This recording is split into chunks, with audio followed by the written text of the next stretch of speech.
আসসালামু আলাইকুম রহমতুল্লাহি ওবারাকাতুহু। দেশে প্রবাসে যে যেখানে আছেন আশা করি ভালো আছেন, সুস্থ আছেন। আজকের আমল শিখবো হলো আমরা রসুল করিম সাল্লাল্লাহু আলাইহি সাল্লামকে স্বপ্নে দেখার আমল।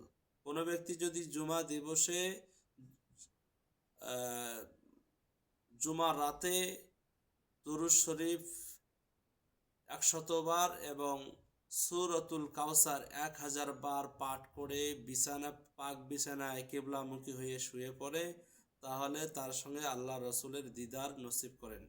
রসুল করিম সাল্লাল্লাহু আলাইহি সাল্লাম বলেছেন, যে ব্যক্তি স্বপ্নে কিংবা প্রকাশ্যে আমাকে দেখলো সেই ব্যক্তির জন্য জাহান্নামের আগুন হারাম। কাজেই আমরা বেশি থেকে বেশি আল্লাহ রসুলের দরুদ শরীফ বেশি বেশি করে পড়ব এবং সুন্নত তরিকা অনুযায়ী চলবো, আল্লাহ রসুলের সঙ্গে মহব্বত রাখবো। ইনশাআল্লাহ এই আমলের বরকতে আল্লাহ তালা আপনাকে আমাকে নাজাত দান করবেন। আল্লাহ তালা সকলকে আল্লাহ রসুলের দিদার নসিব করার তৌফিক দান করুন।